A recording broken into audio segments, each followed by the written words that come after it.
வணக்கம் மக்களே. இந்த ஒரு விஷயம் தெரிஞ்சா போதும், நம்ம மனிதர்களுக்குள்ளார நடக்கிற மிஸ் அண்டர்ஸ்டாண்டிங் விஷயம் எல்லாமே சால்வ் ஆயிருங்க. நம்ம நேராக விஷயத்துக்கு வந்துருக்கோம். ஒரு ஊர்ல ஒரு இளநீ வியாபாரி இருந்தாரு. அதே ஊர்ல ஒரு பெரிய பணக்காரரும் இருந்தார்.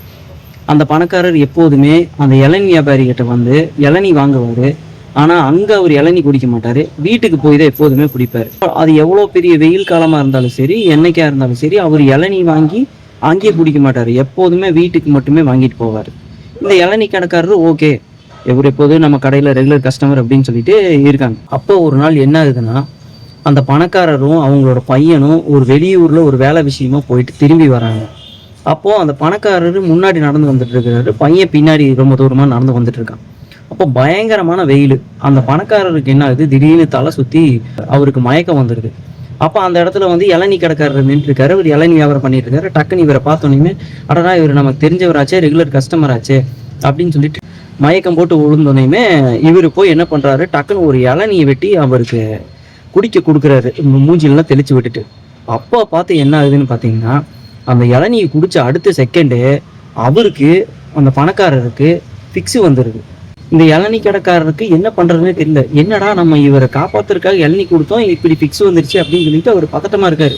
பின்னாடியே அவங்க பையன் நடந்து வந்துட்டு இருக்கிற பார்த்துனீங்கன்னா, ஐயோ அப்பாவுக்கு என்னாச்சு அப்படின்னு சொல்லிட்டு பக்கத்துல வந்து கேட்டோன்னே இளநீ கடைக்காரர் சொல்றாரு, ஒன்றும் இல்லை தம்பி, உங்க அப்பா நடந்து வந்துட்டு இருந்தாரு, அப்ப டக்குன்னு அவருக்கு வந்து ஒரு மயக்கம் போட்டு விழுந்தாரு, அப்ப நான் வந்து இந்த இளநீ வெட்டி இளநீ கொடுத்தேன் அப்படின்னு சொல்றாரு.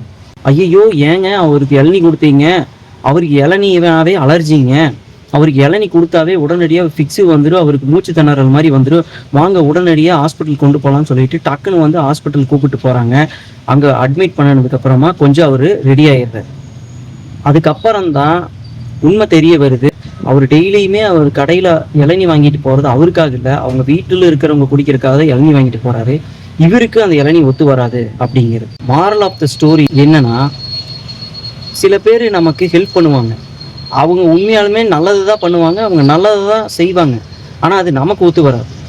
இது அந்த சந்தர்ப்பம் சூழ்நிலையும் வந்து பார்த்தீங்கன்னா, அவங்களோட ஐடியா அவங்களுக்கு ஒர்க் அவுட் ஆகும், அந்த ஐடியா நமக்கு ஒர்க் அவுட் ஆகுமான்னு பார்த்தீங்கன்னா நமக்கு ஒர்க் அவுட் ஆகும். என்னடா நம்ம அவனுக்கு நல்லது பண்ணத்தான் போனால், ஆனால் அவன் புரிஞ்சிக்காம நம்மளை வந்து தப்பாக நினைக்கிறானே அப்படின்னு நினைப்போம். அதுக்கு காரணம் என்னென்னா, உங்களோட ஐடியா உங்களுக்கு ஒர்க் அவுட் ஆகிருக்கும், ஆனால் அவனுக்கு ஒர்க் அவுட் ஆகிருக்காது. இதை தெரிஞ்சுட்டு நம்ம அழகாக அவங்ககிட்ட இருந்து அவங்களோட தேவை என்னவோ அதை மட்டும் தெரிஞ்சு கொடுத்துட்டு நம்ம ஒதுங்கி இருங்க. மனிதர்களுக்குள்ளார எந்த பிரச்சனையும் வராது. நான் சொன்ன இந்த கருத்து கரெக்டாக தப்பான்னு நீங்கள் இந்த வீடியோ கமெண்ட் பண்ணுங்கள். அந்த லைக் பட்டனையும் கொஞ்சம் தட்டிட்டு போயிருங்க. தேங்க்யூ. நெக்ஸ்ட் வீடியோவில் சந்திப்போம்.